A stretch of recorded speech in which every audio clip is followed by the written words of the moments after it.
sejam todos bem-vindos ao Diálogo Espírita de hoje. Não há assunto que seja interditado à análise da doutrina espírita. Tudo que envolve o ser humano, seja de caráter material ou metafísico, desde que apresente algum interesse e possibilidade de aprendizado, é passível de observação e estudo. Por isso que nós, no programa de hoje, nós pretendemos debater essa novidade que são os bebês reborn. Ineditamente, com a participação de toda a equipe do Diálogo Espírita, vamos especular sobre as causas e possíveis consequências deste fenômeno social. E cabe desde já um alerta importante. Muito do que será dito aqui são estritamente opiniões pessoais, que podem coincidir entre si ou não. Mais que isso, por óbvio, não significa que tem ou tenha o aval da doutrina espírita, até porque, por ser um tema novo, não há ainda, até onde sabemos, nenhuma manifestação ou orientação do plano espiritual a respeito. O que vamos fazer é, sim, buscar entender o que está acontecendo, ver como se encaixa esse tipo de problemática na visão espírita que nós possuímos do comportamento esperado para espíritos que se encontram encarnados e às voltas com o mundo experiencial da matéria a serviço de sua evolução espiritual. Uma das perguntas que se pode fazer é: essa fantasia dos bebês reborn é boa, ruim ou inofensiva? Ou outra, pode acrescentar ou prejudicar de alguma forma o ser humano? Ou seja, pode ser tolerada ou deve ser evitada? Diálogo Espírita de número 643 está no ar.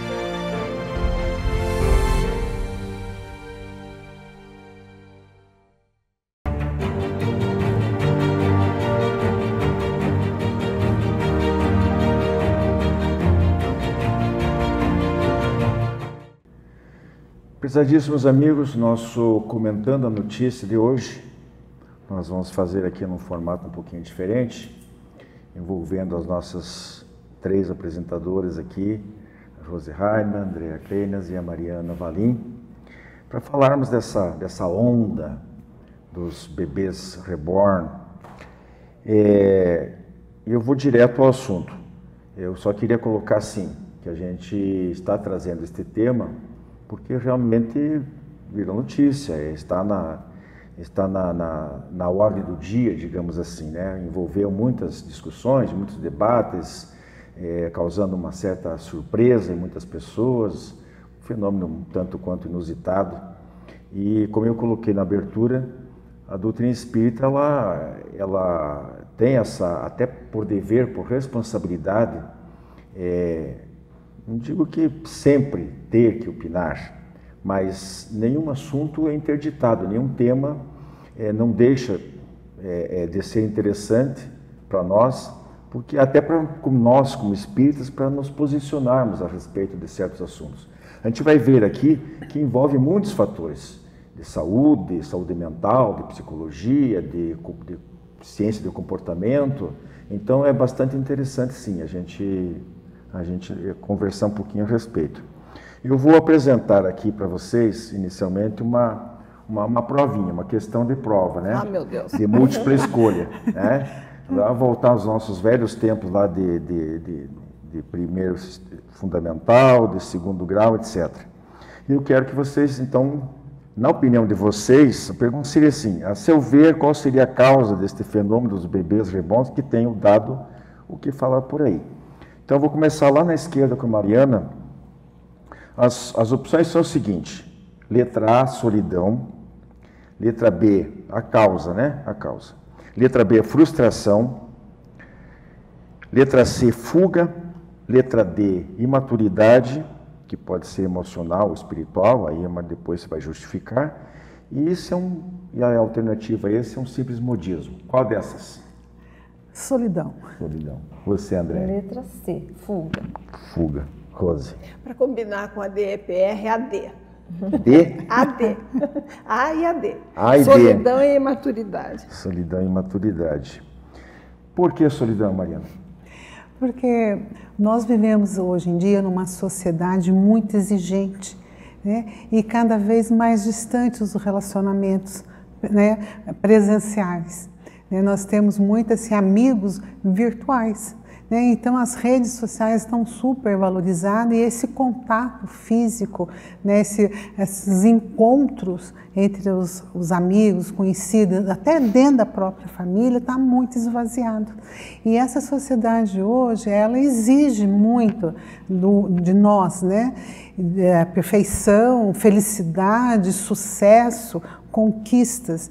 E a solidão vai batendo, porque nós vamos, assim, aquele que não conquista, que acha que não conquistou aquele patamar que é esperado, então ele vai se sentindo sozinho. E também é uma forma de resgatar memórias, né? Então, principalmente o idoso, que já passou por muitas perdas ou que hoje se encontra num abrigo, então é uma forma dele se sentir recompensado através daquele boneco, desses bebê reborn, uma forma de se sentir ainda útil, se sentir ainda que valorizado e recordar, né, a família, os filhos ou amigos.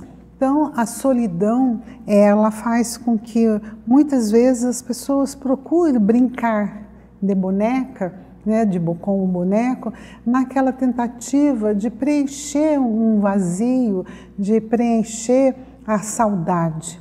Tem gente que fala sozinho, né? Pois é. Gosta de conversar sozinho, talvez ali ele materialize, né? Como se fosse uma representação de um outro ser. Eu entendo o seu ponto de vista, a sua resposta. Por que você acha que é uma fuga? Fuga do quê? Bem, aqui... Primeiro que a resposta seria complexa, né? A gente não tem um fator. Esse processo todo que nós estamos acompanhando do bebê reborn nas mídias sociais, os vídeos, tudo isso é multifacetado. Então existem muitas explicações. Do ponto de vista psicológico e do ponto de vista psiquiátrico, nós estamos lidando quando a pessoa ela rompe com a realidade, porque todos sabemos o que é um boneco de silicone, que não tem vida, que não sente dor, que não chora, que não se alimenta. Todos nós sabemos disso, mas em dado momento que eu rompo com a minha realidade e eu dissocio dessa realidade, que é um termo psiquiátrico, e isso acontece em doenças graves, por exemplo, uma depressão, um quadro psicótico, uma dificuldade como a Mariana trouxe, então eu estou fugindo da minha realidade.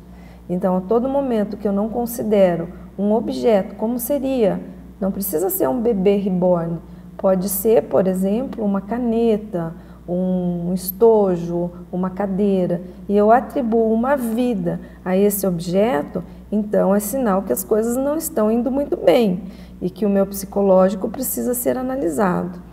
Nesses quadros mais graves, a gente precisa entender qual é a situação da pessoa, qual é o quadro clínico, há uma patologia associada, há traumas de infância.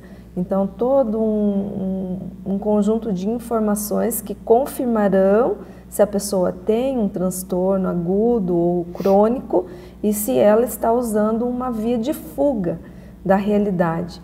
Então, ela foge da realidade, mas entra a solidão, entra a frustração, a dificuldade de lidar com a realidade, né? Senão eu não romperia.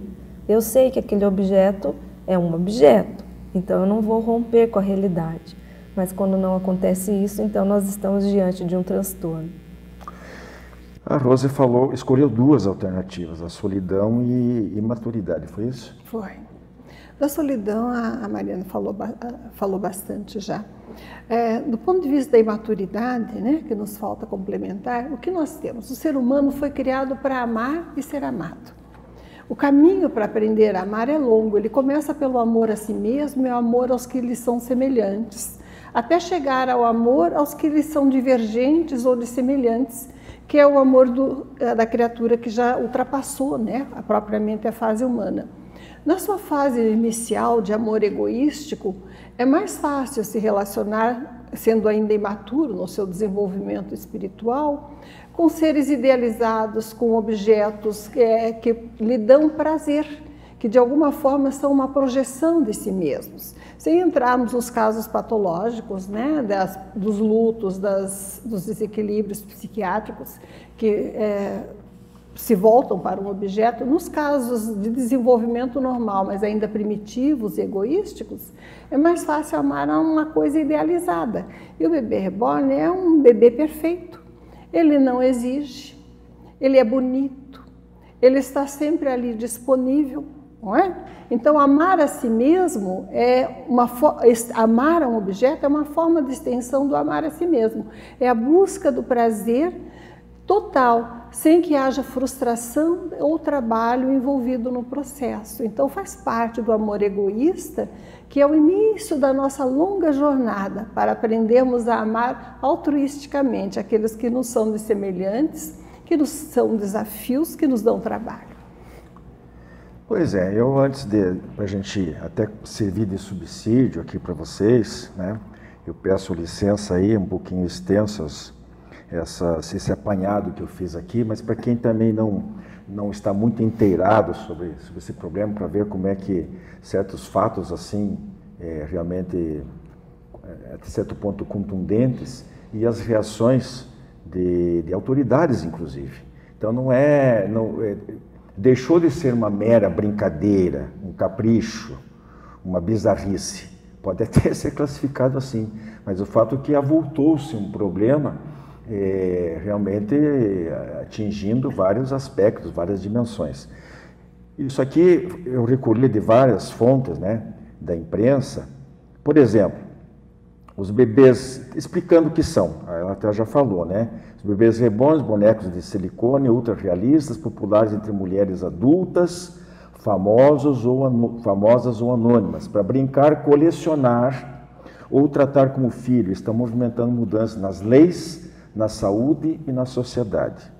Os primeiros foram criados na década de 1990 como obra de arte. De há muitos, não são sequenciais isso aí, são dados diferentes, né? Informações rápidas, bem concisas. De há muito se sabe sobre o uso dessas bonecas para fantasias sexuais, comuns no Japão, por exemplo, onde os matrimônios escasseiam por falta de interesse e custam até 50 mil reais. Essa é outra informação. Então, eles envolvem, muitas vezes, enxovais, partos, banho, amamentação, creche, certidão de nascimento, homenagem da Dia das Mães, festa aniversário, passeio em shopping. Tudo isso estão fazendo com esses bebês. Essa do parto, aliás, merece uma nota à parte, pois há quem se presta a ensandecer a farsa, né? A pessoa que realiza o parto, vejam só, ela usa a luva, jaleco, o espaço é ambientado e o boneco pode vir com cordão umbilical, fazer aferição de temperatura, testa o pezinho e tomar vacina. Gente, olha só que coisa impressionante, verdade, né? Isso? Verdade, verdade. No Rio de Janeiro foi criado pela Câmara, faltava a sanção do prefeito, não sei se ele fez, o Dia da Cegonha Reborn, no calendário da cidade. Goiás, uma advogada compartilhou vídeo contando que uma cliente a procurou para regularizar a guarda compartilhada de um bebê reborn com o antigo parceiro. Quedes do Iguaçu, no Paraná, uma mulher foi demitida após pedir afastamento do trabalho por cuidar de um reborn tratado por ela como um filho. E aí algumas reações, né? Em Minas, um deputado quer proibir o atendimento aos bonecos nos serviços públicos de saúde depois que uma mulher levou um reborn ao posto de saúde porque estaria com febre. Registro de casos, fez um deputado da Câmara dos Deputados um projeto de lei para multar em até 30 mil reais pessoas que utilizem bonecas reborn para conseguirem benefícios com prioridades em filas, assentos em transporte coletivo e atendimento preferencial. O governador do Paraná, nós estamos aqui falando de Curitiba, o governador do Paraná fez publicação com alerta e a Secretaria da Saúde comentou, sugerindo que já tinham histórias de pessoas que levaram bonecos para atendimento em UPAs. E o vereador de Curitiba protocolou um projeto de lei com advertência e multas para evitar situações como os vídeos que ele mostrou com uma mulher com bebê reborn que pararam em vaga de estacionamento preferencial e que foram ao hospital. Agora um parecer aqui de alguns entendidos, alguns especialistas. Para psiquiatras, antropólogos e filósofos, é um fenômeno que ultrapassa o estranho e o bizarro, ultrapassa, e envolve colecionismo, terapia, marketing e visibilidade. Nós vamos chegar já nesse ponto aí. Muitas pessoas, inclusive profissionais da saúde mental, defendem que os bonecos são ferramentas com excelentes resultados em processos terapêuticos, né? Para mães enlutadas, idosos que sofrem com isolamento, foi citado ali pela Andréia, isolamento social, e pessoas com demência.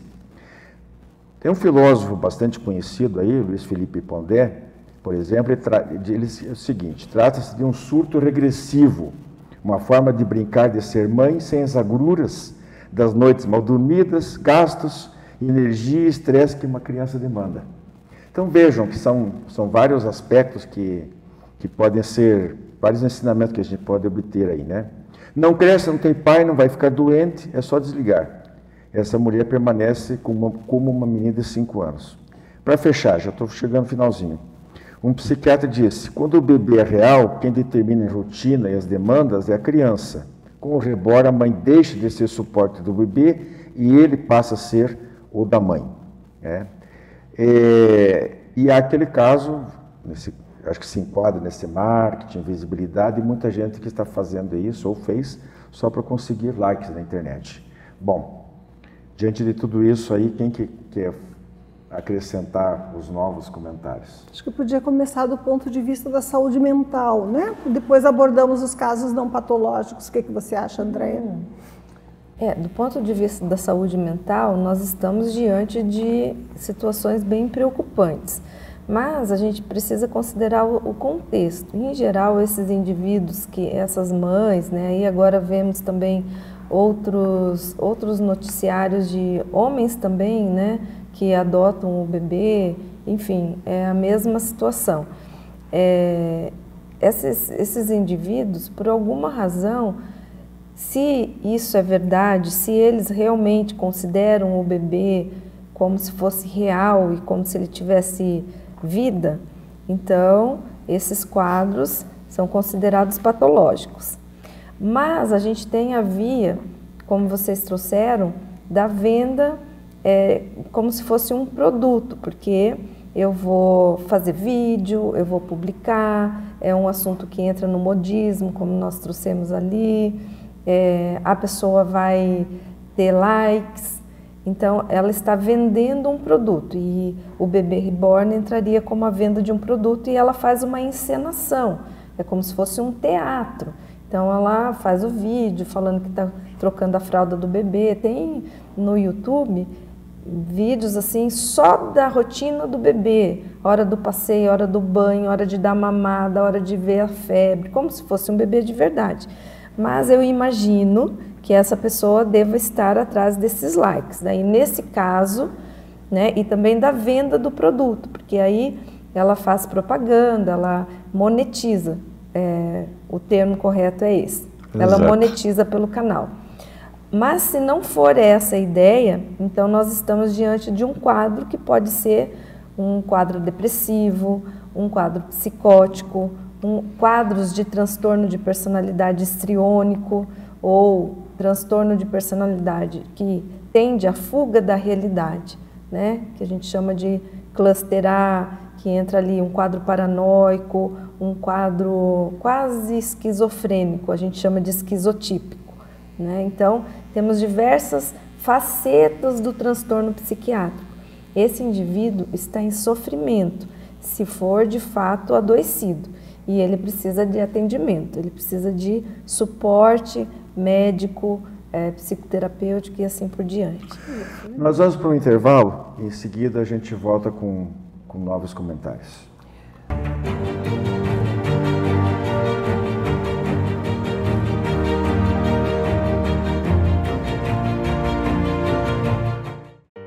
Jornal Comunicação Espírita, o voo do espírito rumo ao infinito. Editorial, a luta do bem contra o mal e a transição planetária. Em palavras dos espíritos e dos espíritas, evolução espiritual. Em conexões e reflexões de A a Z, hoje, higiene e hipocrisia. E ainda uma reflexão sobre o papel da fé na longevidade. Jornal Comunicação Espírita, assine e recomende.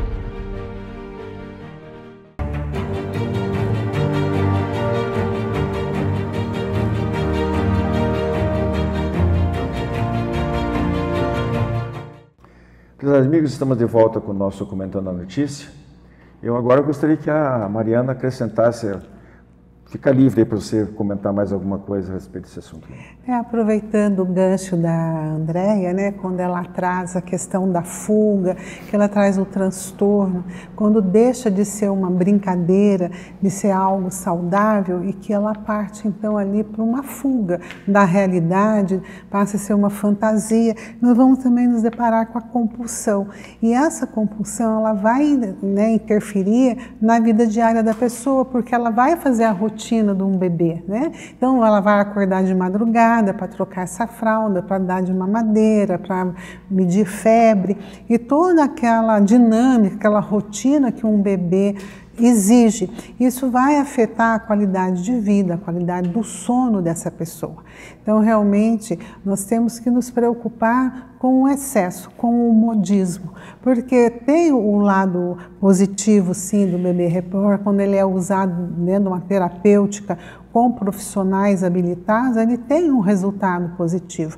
Agora, quando ele se torna apenas modismo, né, aí na internet, no YouTube, trazendo vídeos, né, e apenas para divulgar e ganhar dinheiro, né, como você trouxe ali, monetizando, aí ele já deixou de ser uma coisa saudável e passa a ser realmente uma compulsão, uma fuga, né? Passa a ser uma coisa mais doentia.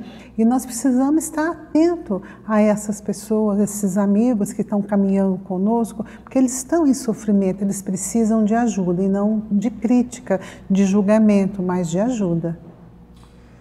Pois é, Rose, e aí a gente, você colocou lá que seria, entre outras coisas, uma imaturidade emocional, espiritual, e o que nos interessa aqui é o aspecto espiritual propriamente dito. Que a doutrina espírita traz o que em auxílio para o nosso entendimento e para essas pessoas? A doutrina espírita, de forma indireta, trata desse assunto, sim. No Evangelho segundo o Espiritismo, capítulo 11, do amor, né, ao próximo como a si mesmo. O que nos diz Fenelon numa mensagem de 1861?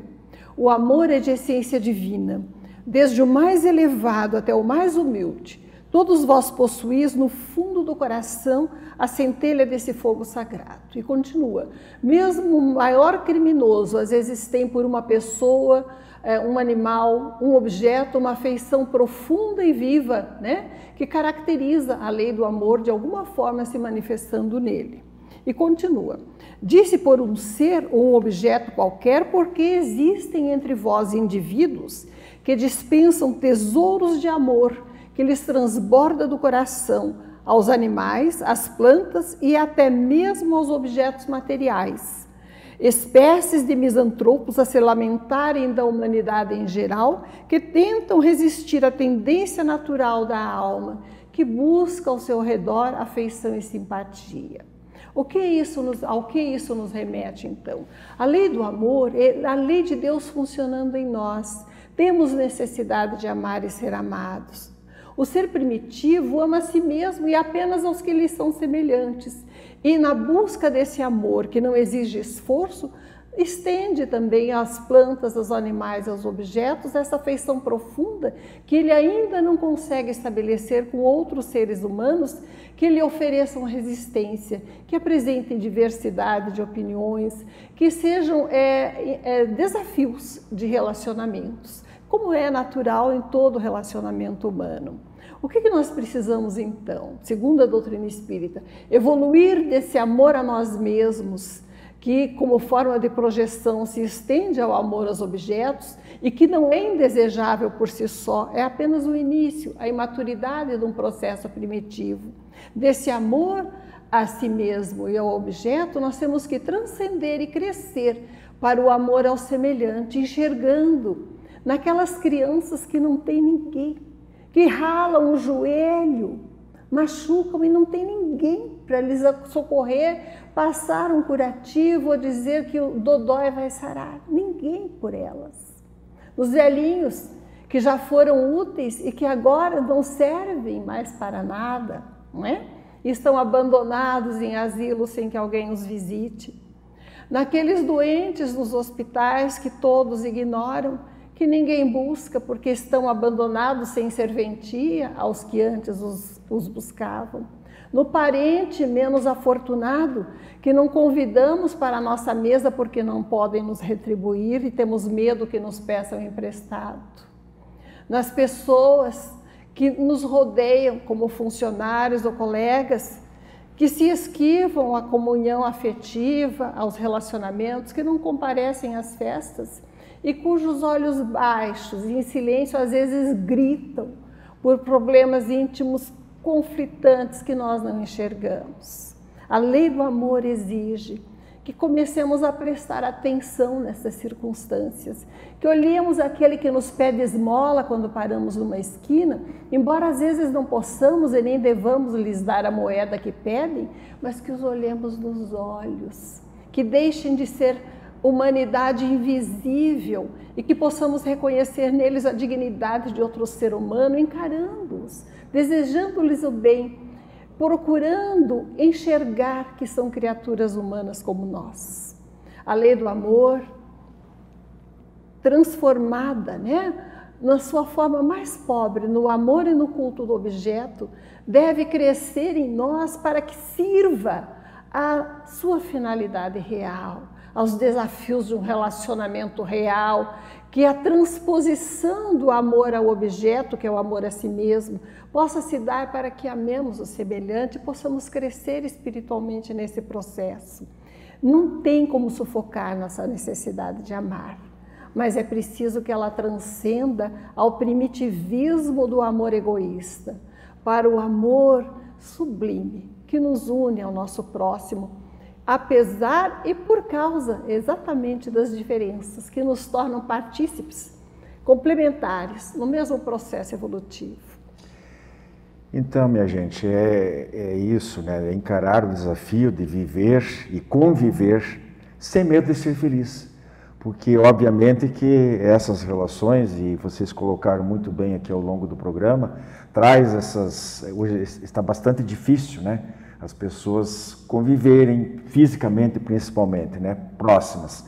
Então, esse afastamento e relacionamentos virtuais ou desse tipo faz com que a pessoa se isole e simplifique, de certa forma, o seu próprio existir. Mas não é para isso, não é essa a finalidade da vida. O nosso estágio aqui na Terra tem outros objetivos. É preciso que a gente tenha mais fé em Deus, mais segurança em si mesmo e se abra, cresça e se abra para os relacionamentos em geral, porque é ali que nós vamos nos enriquecer. O bebê reborn não vai nos oferecer aquilo que o ser humano pode oferecer. Muita paz a todos, até a próxima.